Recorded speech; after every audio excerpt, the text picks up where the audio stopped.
Muy buenas noches, queridos y queridas internautas de La Palabra, la Memoria y la Historia. Mi nombre es Fabián Campos, sean bienvenidos a un segundo programa, producto de la colaboración entre el proyecto de investigación Guatemala en Guerra 1960-1996, el conflicto armado interno y sus implicaciones para México, que está radicado en el Centro de Investigaciones sobre América Latina y el Caribe de la UNAM de México y Prensa Comunitaria. El día de hoy nos convoca un tema triste, doloroso, que no solamente afectó a Guatemala, sino que recorrió todas las latitudes de América Latina. El tema del detenido desaparecido. Después de los años 60, los gobiernos latinoamericanos y sus ejércitos, guiados por la doctrina de seguridad nacional implementada por los Estados Unidos, consideraron a cientos de miles de jóvenes latinoamericanos como un enemigo interno, a los cuales se les podía aplicar medidas completamente ilegales como la detención sin una orden judicial, el traslado a centros ilegales de detención, la tortura, la desaparición forzada e incluso la ejecución extrajudicial. Para hablar de este tema, les repito, tan doloroso, tan triste, contamos con la presencia de dos mujeres a las cuales yo les admiro su tenacidad, su fuerza, su corazón.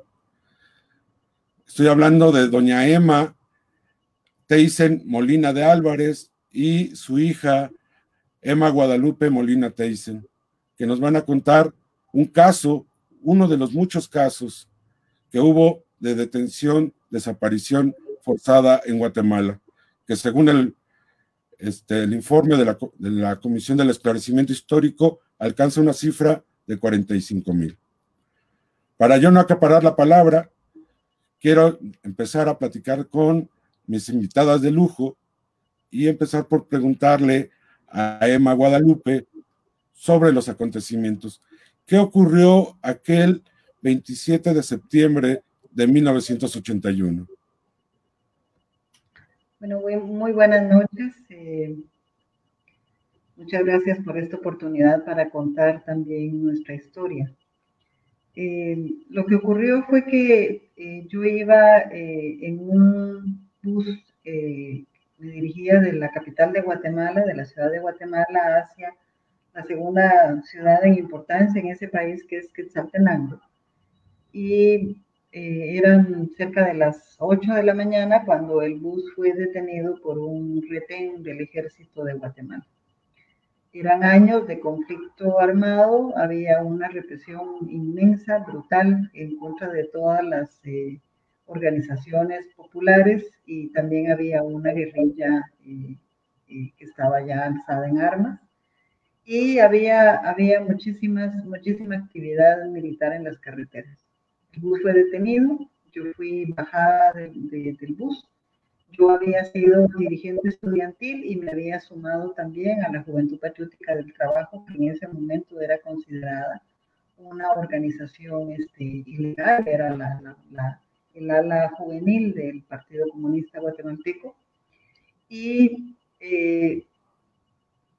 yo llevaba alguna documentación, alguna propaganda del partido, porque al día siguiente se cumplía el aniversario del Partido Guatemalteco del Trabajo.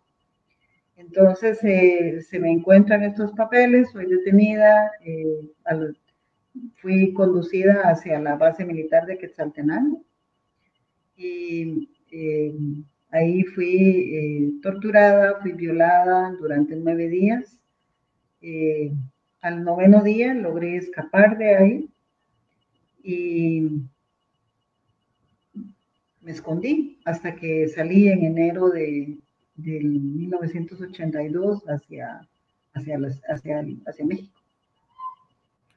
Muchas gracias, Emma. Quisiera preguntarle a doña Emma, después de que su hija escapa, el ejército guatemalteco acude a su casa, habitación, a buscarla. ¿Qué ocurrió ese 6 de octubre de 1981, doña Emma?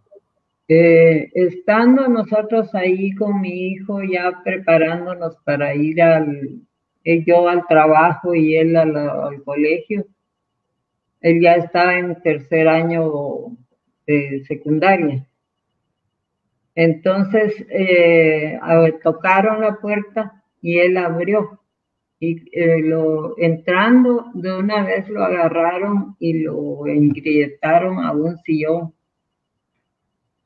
Ahí lo tuvieron. Entonces, a mí me agarraron también, eran dos. Y uno de ellos me agarró del brazo y me llevaba de cuarto en cuarto. No sé qué pretendían encontrar. Y me empujaba adentro del cuarto, como quien dice, si hay alguien ahí esperándonos, que la maten a ella, ¿no? Y así fue como luego me regresaron a mí, me tuvieron engrilletada siempre y ya agarraron a mi hijo y lo pusieron dentro de un saco de esos de donde se pone maíz o café, ¿verdad? Entonces a mí me tenían agarrado y a él lo sacaron porque había un pick-up que perteneció al ejército. Nosotros lo averiguamos, todo eso se averiguó. Era una placa perteneciente al ejército de Guatemala. Y ahí fue donde se lo llevaron dentro de un saco y uno de los dos tipos se sentó sobre él. Yo salí corriendo detrás, pero fue imposible que me escucharan. Incluso dentro de la casa yo les ofrecí hasta que se quedaran con mi casa si era necesario, para que me dejaran ahí con mi hijo y yo salir como fuera. Pero fue imposible, no me escuchó nunca el hombre y era un militar mandando a me imagino yo, de esos soldados asimilados. Era un tipo que jamás supe más de él, ni se encontró huellas de nada de él. Claro. Qué triste es. Fue muy, muy, muy doloroso. Terrible, terrible, terrible. Que han hecho esa crueldad, porque él era un jovencito apenas de 14 años, casi 15. Estaba en tercer grado de secundaria. Era un buen estudiante, un jovencito que se revelaba ya como un hombre de provecho, ¿no? Muy estudioso, muy dedicado a lo de él. Claro. Todas mis hijas han sido así, muy dedicadas a lo que saben hacer. Y, claro. Entonces, yo no entiendo por qué ese grado de crueldad. Por más, yo les ofrecí, como le digo, mi casa, que me dejaran, que yo me salí allí y que se quedaran con mi casa, para ver pero fue imposible.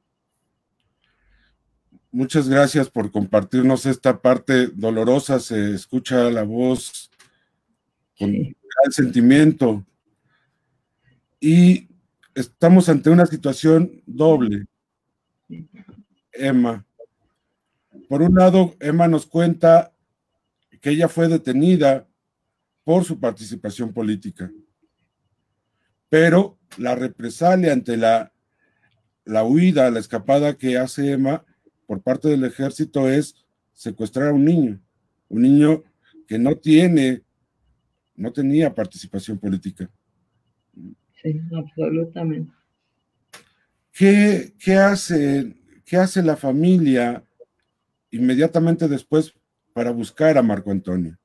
¿Cuáles fueron sus acciones? Yo le avisé a mi esposo inmediatamente en cuanto pude y él creía que mi madre se lo había llevado.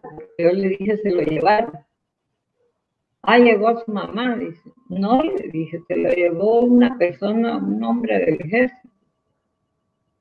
Él no me creía, no entendía, ¿verdad? ¿Por qué? Y así fue como él inmediatamente fue a la Corte Suprema de Justicia a poner recurso de exhibición. Se pusieron alrededor de 5 en pocos días y no fue posible nada, no hubo ningún resultado, ninguna respuesta de nada. Doña Emma, además de estos recursos legales de presentación de habeas corpus, ¿hicieron algún otro tipo de gestión para buscar a Marco Antonio? Sí, exactamente. Yo visité al arzobispo de entonces y él me pidió una carta contando cómo había pasado todo y en otra pidiendo que intervinieran para que me fuera entregado mi hijo. Pero yo creo que lo usaron, no sé cómo, porque fue de balde, no hubo ningún resultado nunca. Entonces, había un sobrino de mi esposo que tenía grado militar, pero porque él lo asimiló el ejército porque él era aviador, no de carrera, de verdad, pero estaba en un puesto o lo pusieron allí para verme la cara a mí, porque realmente después yo entendí que me usaron para información de las mismas familias, ¿no? Y nunca estuve desde ese mes, los últimos días todo octubre, estuvimos nosotros para un lado y para otro, y nos decían vayan a tal parte, vayan a tal otra, vayan aquí, vayan allá. El mismo presidente que había me mandó para gobernación y ahí nada. Entonces, lo que se hizo pues fue poner recurso tras recurso y nada funcionó. Y cuando vio eso de que no había manera, yo misma me iba todos los días a la oficina dentro del Palacio Nacional con ese sobrino de mi esposo, a hablar con él, que él me ofreció que iba a averiguar. Yo iba de todo ese octubre hasta el días como digamos el 15 de octubre, por ahí del 10 de octubre yo dejé de ir.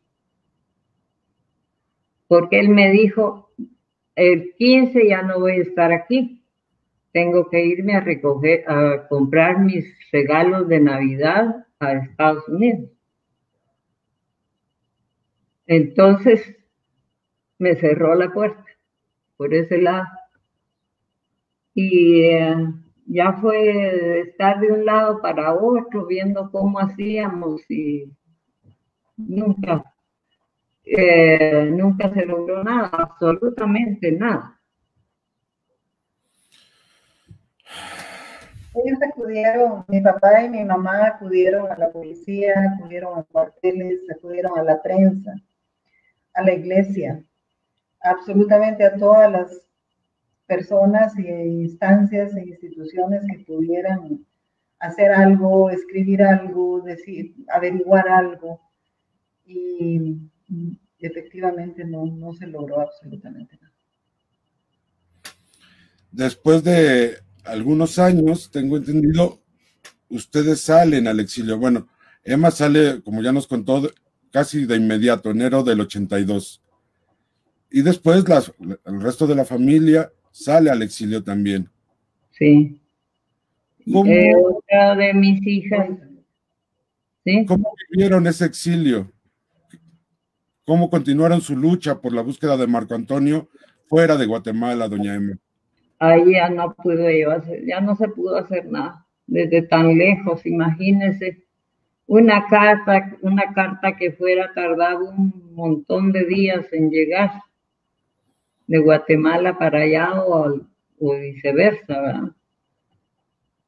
No pudimos hacer nada todo ese tiempo hasta que estuvimos acá en Costa Rica.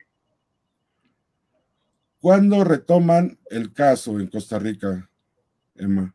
El 4 del 2004. Hasta el 2004. No, la denuncia, las primeras denuncias se pusieron en el año 97. Bueno. Se presentó la denuncia tanto a nivel penal en Guatemala. Se hizo la denuncia justamente en el juzgado que inicia todo el proceso legal en el 2016. Y se hace paralelamente una denuncia ante la Comisión Interamericana de Derechos Humanos. La Comisión Interamericana acoge el caso, ya en ese momento Latinoamérica, bueno, la OEA tenía ya la Declaración Americana contra la Desaparición Forzada, entonces ya había, digamos, más conciencia. El caso argentino, el caso uruguayo, ya habían dejado una huella muy importante en materia de investigación, en materia legal, en América Latina ya se había impulsado un poco el tema. Y entonces la comisión acoge el caso, nuestros abogados, que siempre lo han sido, el Centro para la Justicia CEGIL, ¿verdad? La justicia y las, ¿cómo se llama? Justicia a nivel americano. CEGIL toma el caso y lo llevamos hacia adelante. La comisión ve en el caso algo que reúne muchísimas violaciones de derechos humanos y lo impulsa con muchísima fuerza, y en el año 2004 la Corte Interamericana de Derechos Humanos falla en contra del Estado guatemalteco y lo condena por la desaparición de Marco Antonio. En ese momento el caso, las violaciones a los derechos humanos míos, no fue presentado dentro de la demanda. Y se toma nada más la denuncia se sentencia por la desaparición forzada de Marco Antonio, y la Corte Interamericana ve toda la globalidad de las violaciones ocurridas, de las violaciones a los derechos humanos ocurridas, y hace toda una sentencia que es una pieza legal sumamente importante para la legislación americana en la materia. Con esa sentencia en las manos ya toma mucha más fuerza todos los trámites, toda la investigación, porque la Corte Interamericana ordena al Estado guatemalteco investigar, ordena una reparación económica para la familia, o sea, le ordena muchas cosas al Estado guatemalteco, y en ese sentido el caso cobra mucha más relevancia dentro del país hasta que culmina en el año 2018 con la sentencia. Antes de llegar a esa parte, doña Emma, quisiera preguntarles algo. Normalmente en América Latina el tema del detenido desaparecido se maneja desde el paradigma de que siguen vivos hasta que no entreguen el cuerpo, ¿no? O lo entreguen vivo o lo entreguen el cuerpo. Esa es una forma en cómo se ha articulado el movimiento que busca justicia por estos desaparecidos por los gobiernos autoritarios. Sin embargo, en su caso, en un momento dado, ustedes asumen, aceptan, no sé qué palabra usar que describa ese momento, que Marco Antonio fue asesinado por el gobierno guatemalteco, por el ejército guatemalteco. ¿Cómo es esa decisión? ¿Cómo es que ustedes toman esa decisión? Perdón. de considerar, o sea, de aceptar, considerar que Marco Antonio ya había sido asesinado. Sí, doña Emma. Es que de otra manera pienso yo que de alguna manera hubiéramos sabido de él, ¿sí? Por un lado. Y por el otro, que tantísimo año ya sin tener una respuesta ni de ellos, ni saber de él de otra manera. Lo más seguro es que lo mataron. Y eso es lo que nosotros queremos. Como es un mandato de la Corte Interamericana también, que se busquen los restos de él y que nos lo entreguen para sepultarlo, ¿no? Como ha sucedido en muchos casos también. Claro. Voy a tratar de resumir lo que mi hermana Lucrecia ha expresado en muchos foros y en muchas ocasiones, Fabián. Nosotros nunca buscamos a Marco Antonio muerto. Siempre esperamos que volviera vivo, que nos buscara. Cuando murió mi padre en el año 94, mi mamá publicó una esquela en los diarios guatemaltecos, tratando de comunicarle a él que mi papá había muerto acá en Costa Rica, para que si él podía leer eso, él buscara la manera de llegar hasta nosotras, porque ya quedamos nada más las 4 mujeres. Llega un momento, hay un momento en el que ya no se quiere nada más, no es exactamente el hecho de que uno opta por una u otra cosa, es el hecho de que uno se siente con el derecho de exigir justicia. Y Lucrecia lo ha expresado de esta manera: cuando dejamos de esperar que él volviera, empezamos a buscar justicia. Porque nada, no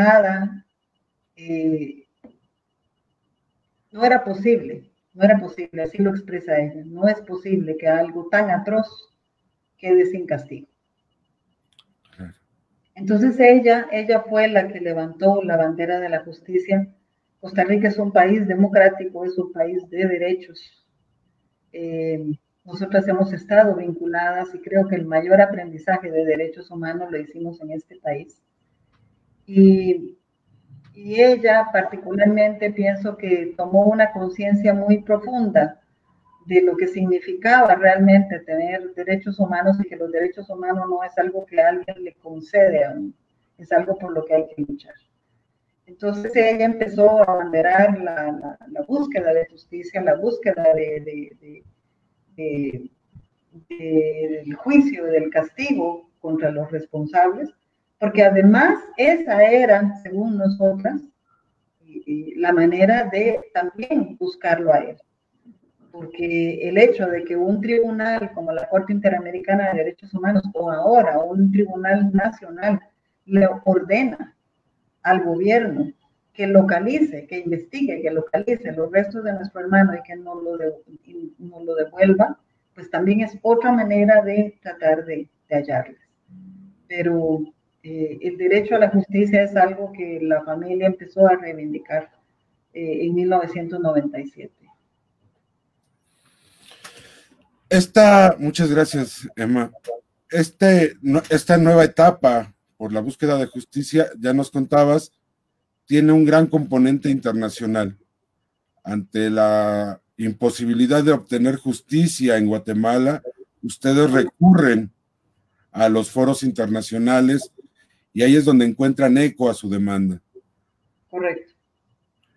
Después de esta sentencia de la Corte Interamericana de Derechos Humanos de 2014, donde 2004, donde se le ordena al Estado guatemalteco la reparación del daño y otras medidas compensatorias. ¿Cómo fue llevar el caso ante la justicia guatemalteca? Estamos hablando que entre 2004 y 2018, que por fin se consiguió una sentencia, pasaron otros 14 años. ¿Cómo fue ese proceso?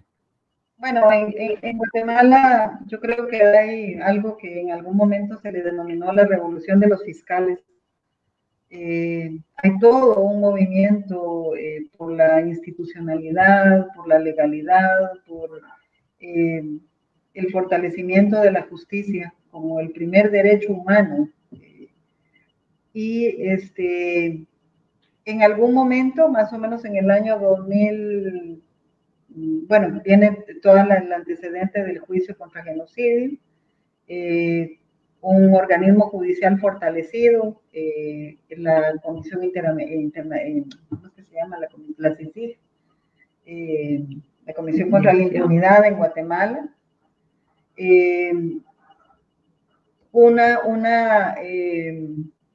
todo lo que se hizo para que todos aquellos crímenes ocurridos en medio de ese periodo de brutal represión de los años finales de los 70 y mediados de los 80 fuera dado y esclarecido, etcétera. O sea, todo un movimiento, hay en Guatemala todo un movimiento de derechos humanos en busca de la verdad, la justicia y el nunca más. En medio de todo eso, instituciones como el Ministerio Público resultaron bastante fortalecidos.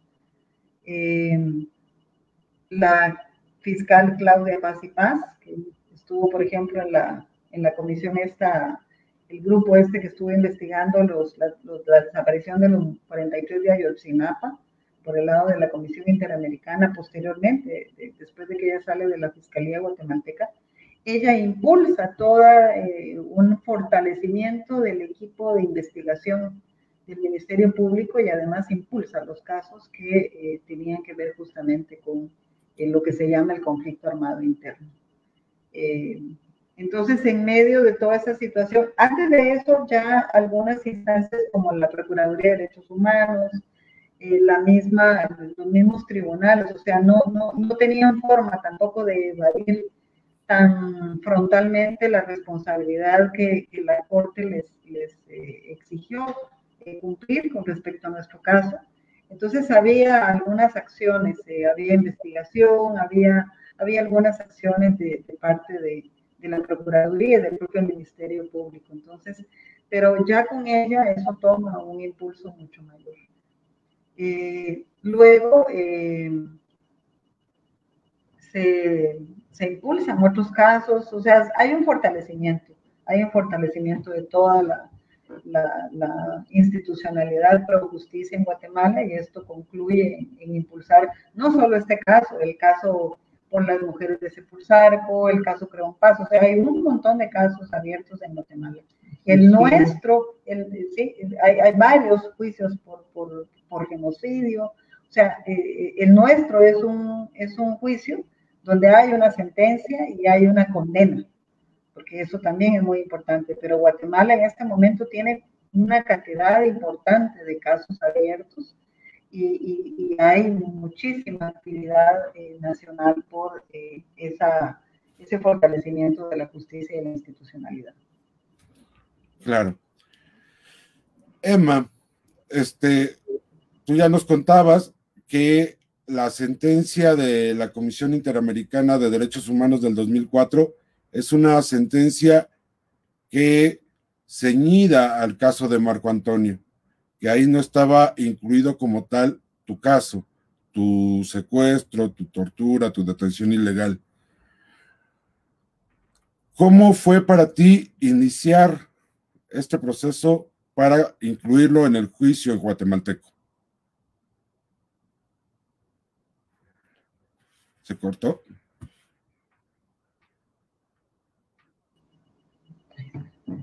Ya volvió al internet. Ya volvió al internet, sí. Te preguntaba, Emma. No se le oye, Fabián. Te preguntaba, Emma, ¿me escuchas?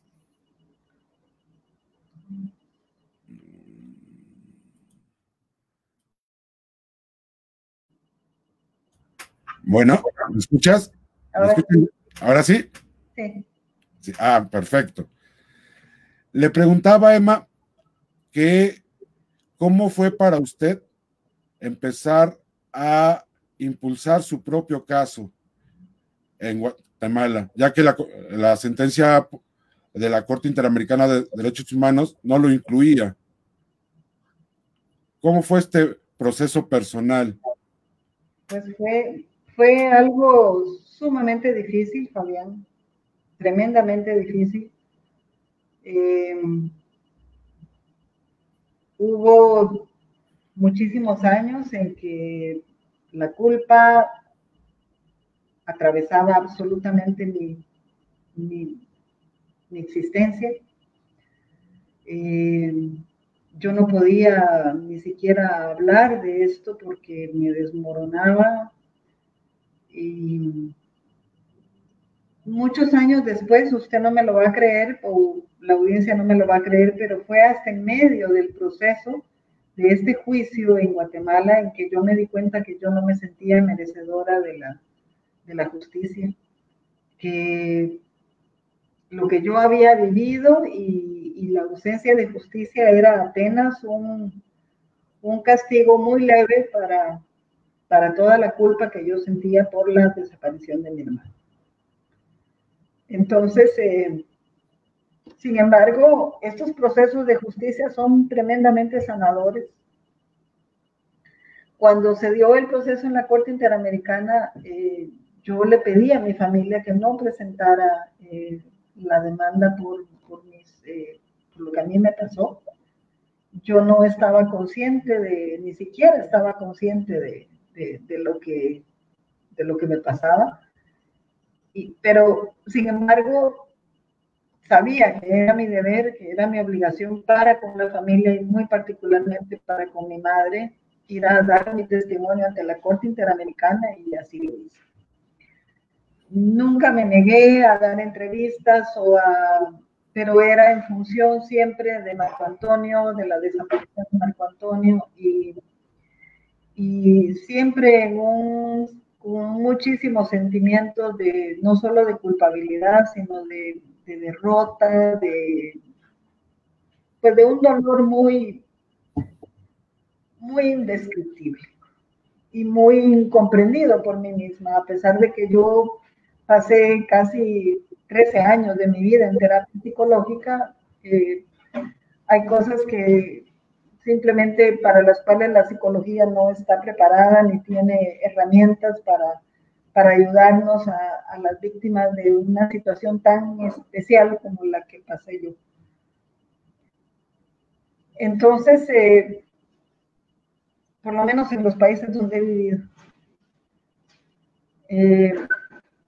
cuando se da el planteamiento de la denuncia y la demanda en Guatemala, se dan las capturas y empieza ya el proceso propiamente de enjuiciamiento de estos individuos,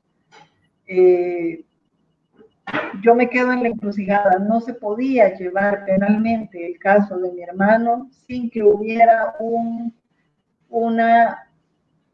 sin que estuvieran presentes mis testimonios y los delitos que se cometieron en mi contra.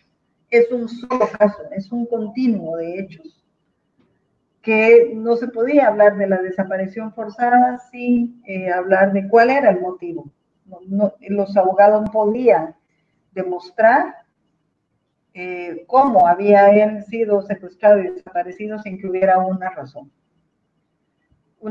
entre comillas, ¿verdad? Un motivo para la inteligencia militar. Entonces, me vi en la encrucijada, me vi en la decisión de seguir postrada, de seguir viviendo el proceso, tratando de marginarme a mí misma, convenciéndome de que no se iba a lograr nada, etcétera, sintiendo esa culpa tremenda, o salir de eso y tratar de ayudar desde una posición más positiva, más constructiva, con más esperanza incluso. Y también hay un elemento esencial, Fabián, nosotras recibimos muchísimo apoyo de diferentes organizaciones de derechos humanos en Guatemala. Yo, la familia completa, pero yo en particular tuve muchísimo acompañamiento psicosocial y eso a mí me fortaleció mucho.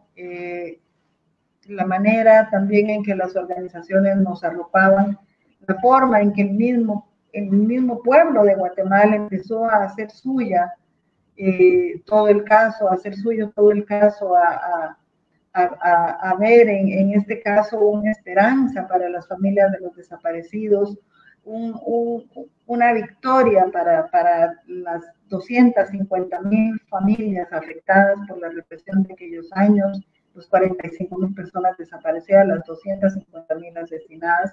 O sea, esto se empezó a tener vida en todo el ámbito político y de los derechos humanos en Guatemala. Entonces, todo eso contribuye a un fortalecimiento muy grande de la parte emocional, porque es haber salido de muchísimos años en que este caso provocaba la más absoluta indiferencia, el más absoluto silencio, a un país que prácticamente se volcó a acogernos, a apoyarnos, a manifestarnos su solidaridad, y eso definitivamente son cosas profundamente reparadoras.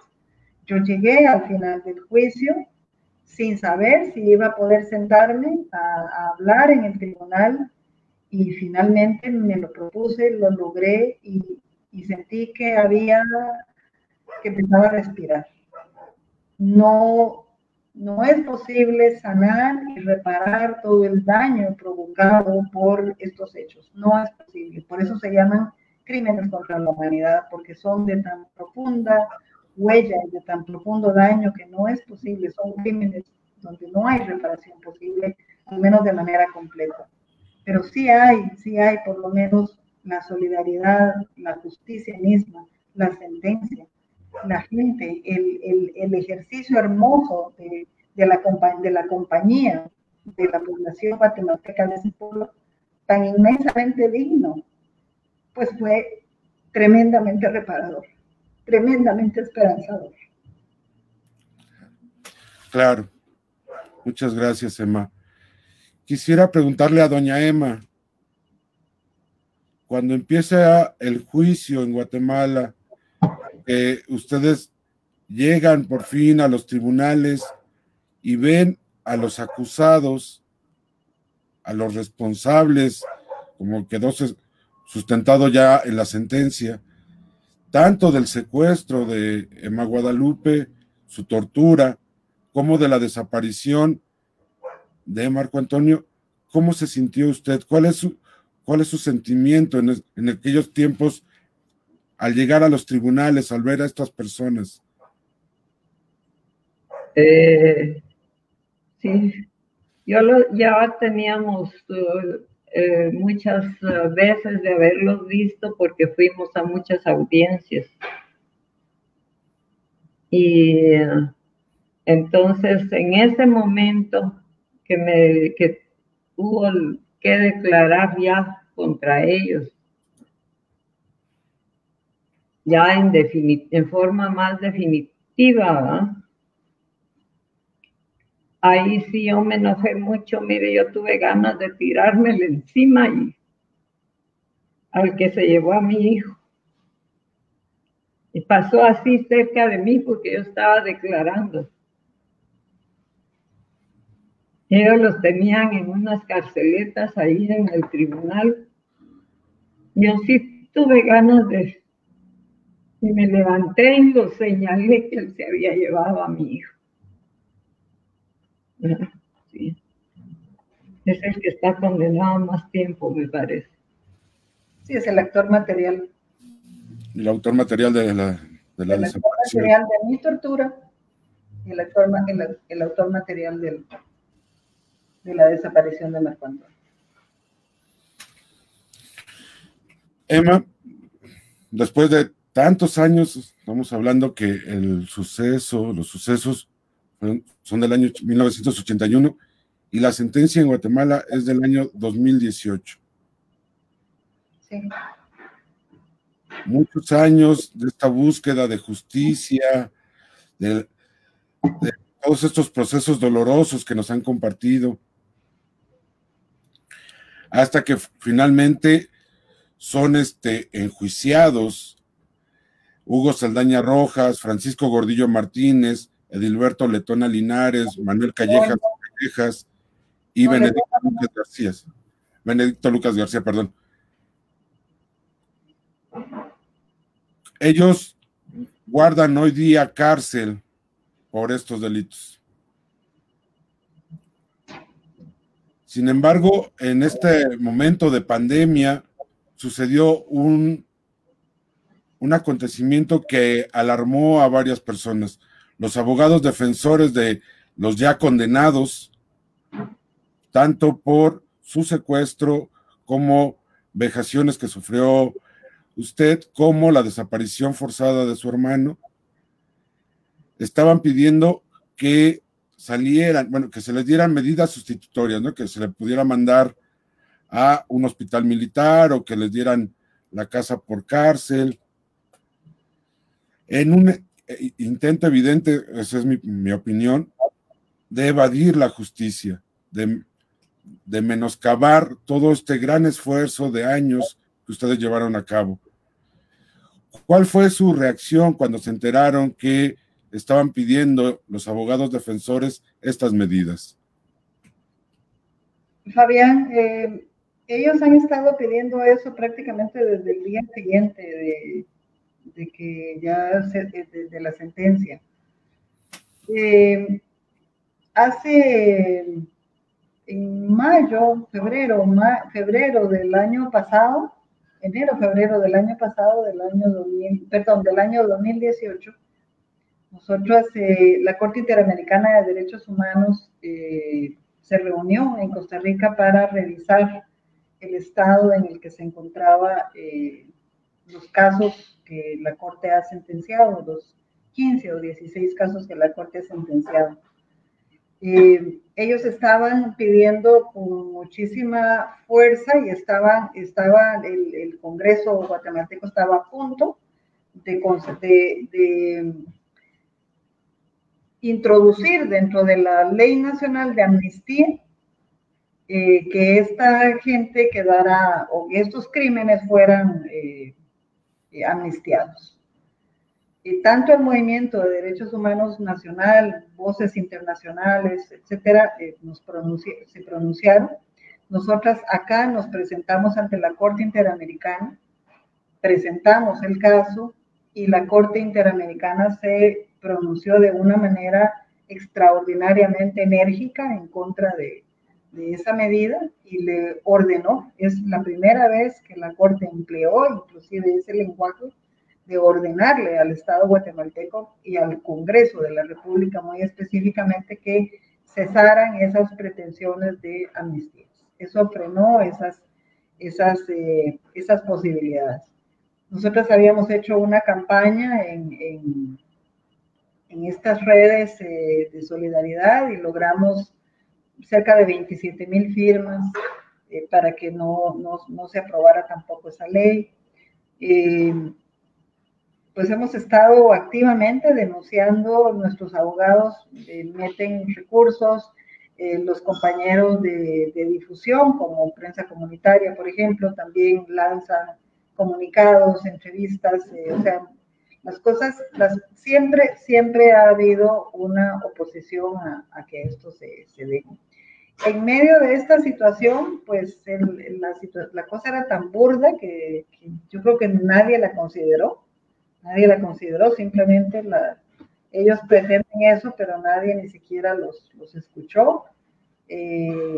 Ya hubo ya hay una, ¿cómo se puede decir? Ya un tribunal se pronunció al respecto y les dijeron que eso no se iba a dar. Entonces, sí, a todas las pretensiones que han tenido desde los diferentes espacios legales y políticos, se ha frenado esa posibilidad de absolverlos, porque prácticamente eso es una absolución. Si no se cumple la pena, pues es como que no hubiera habido sentencia, ¿verdad? Claro. Estamos llegando muy cerca del final de este programa, pero no quiero irme sin hacerles una última pregunta, antes de pasar a los comentarios del público que nos acompaña. Ustedes, después de muchos años, doña Emma, consiguieron una sentencia por este caso. ¿Qué falta? ¿Qué le falta a la familia Molina Thyssen para ver cumplidas sus expectativas, sus necesidades de justicia y reparación? Que nos digan dónde está Marco Antonio y que nos entreguen sus restos, si es que está fallecido, que nos digan la verdad de lo que hicieron con él. ¿Verdad? Eso es. Esa es Eso es lo que pedimos. Emma, además de esta exigencia personal, familiar, de justicia, de todas las resoluciones que han obtenido tanto en la Corte Interamericana de Derechos Humanos como en los juzgados guatemaltecos, ¿qué falta por cumplir? Pues principalmente lo que falta es una política nacional, Fabián, que ampare o que sea la gran sombrilla para medidas como, por ejemplo, la Ley Nacional de Búsqueda de las Personas Desaparecidas, el Banco Genético, un compromiso estatal rotundo de que no va a haber repetición de estos hechos tan atroces y menos en contra de personas menores, de niños y niñas en Guatemala. Creo que eso es esencial para ese país. Es una barrera sumamente importante para que este país pueda dejar ese pasado sin el riesgo de que se vuelva de que se repita esa historia. Porque Guatemala tiene una institucionalidad y una legalidad demasiado frágiles. Entonces, en cualquier momento, ante una situación de conflictividad interna, pues es muy probable que el ejército de Guatemala, que aunque está bastante debilitado, igual sigue siendo un organismo poderoso en el país, vinculado ahora a todas las mafias nacionales e internacionales de narcotráfico y todo tipo de delitos, que vuelvan a darse este tipo de prácticas. Y este tipo de prácticas no necesariamente se dan tampoco solamente en el marco de un conflicto armado o de una lucha social.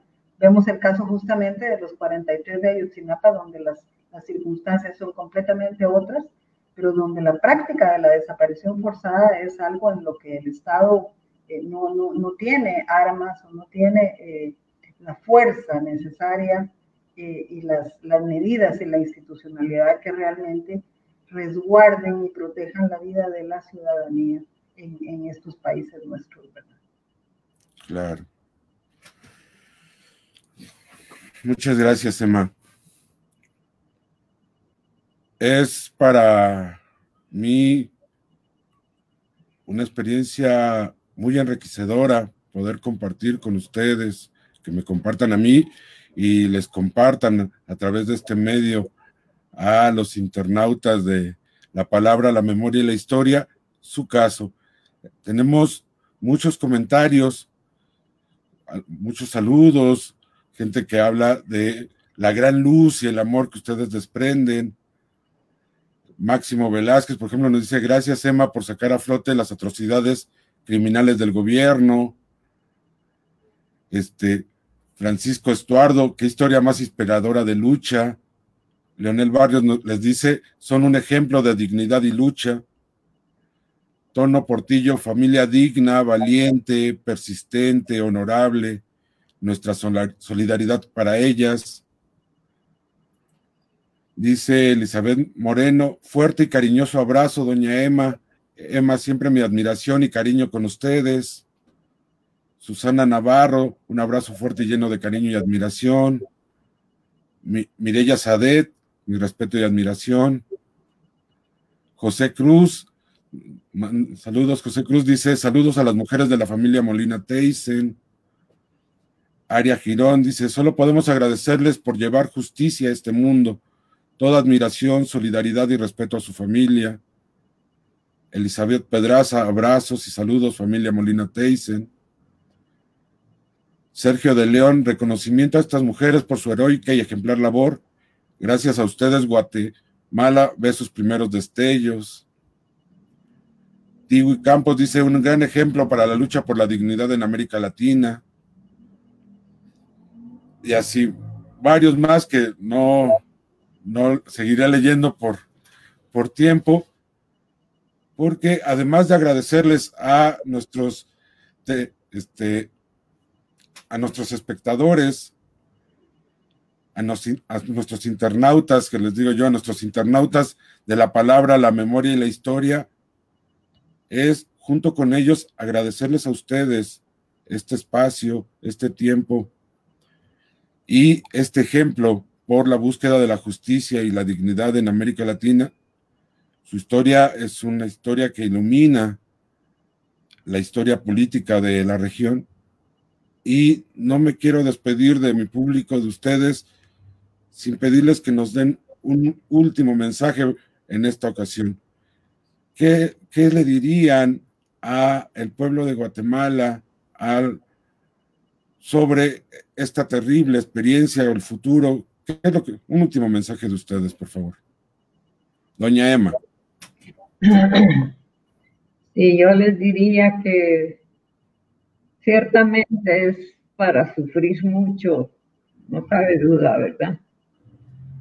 Pero que no dejen de luchar, que no dejen de perseguir la justicia para los que la necesitamos tan vehementemente, y que así tal vez se mejore un tanto la situación en el país. Y ojalá nos oyeran y los organismos internacionales y limitaran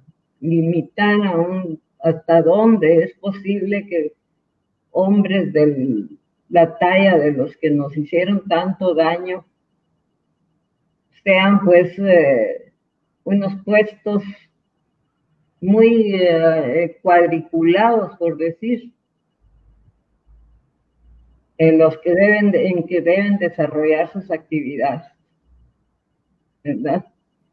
Limitarles groserías como estas.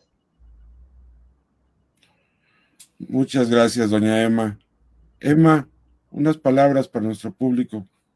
Pues yo lo que les digo es que nuestra lucha está cimentada en los hombros de muchísimas personas. Nosotras somos una familia más, 4 voces más en medio de una lucha muy grande del pueblo guatemalteco.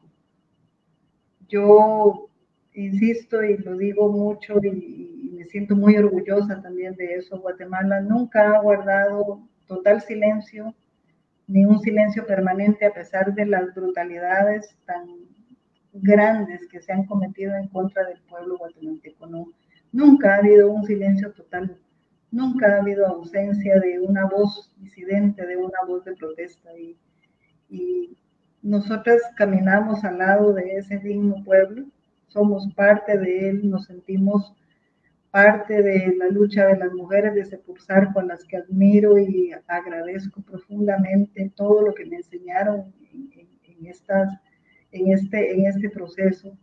Camino con las familias de Creompaz, caminamos al lado de todas las personas que están luchando por el territorio, por los recursos naturales, por todo aquello que es un problema y una violación a sus derechos en Guatemala, por todo aquello que implica que lo repriman, por todo aquello que implica que no se pueda desarrollar las comunidades, el pueblo guatemalteco.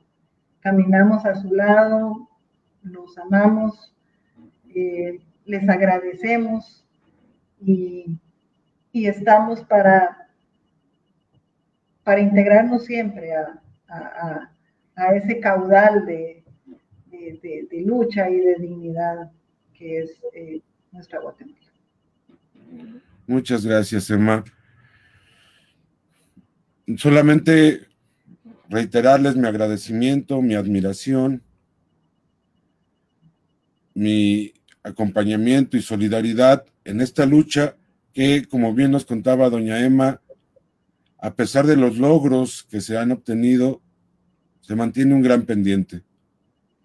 La familia, la sociedad guatemalteca, las organizaciones que las han ido acompañando a lo largo de estos dolorosos años, exigen que el Estado guatemalteco entregue el cuerpo, los restos de Marco Antonio, para que la familia pueda darle una despedida adecuada, que puedan cerrar ese ciclo de dolor y luto, que a pesar de la terrible decisión que es asumir que Marco Antonio fue asesinado, es otra parte distinta, es decir, pues bueno, ya lo enterramos, le dimos, está en un lugar determinado, se le puede ir a visitar. Esa demanda que nos deja doña Emma, nosotros la asumimos y la refrendamos.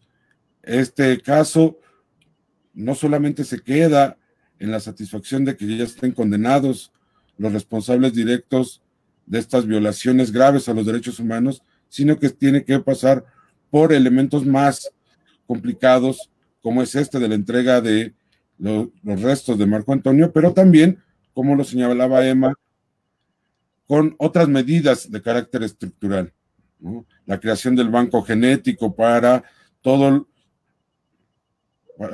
aquellos que son víctimas de desaparición, no solamente, como bien señalaba Emma, en el marco del conflicto armado interno, sino posteriormente también. Doña Emma, muchas gracias, mi admiración y respeto. Yo creo que los comentarios que les leí reflejan claramente la admiración que siente por ustedes el pueblo guatemalteco, y simplemente decirles muchas gracias por este tiempo, por su lucha, por su dedicación.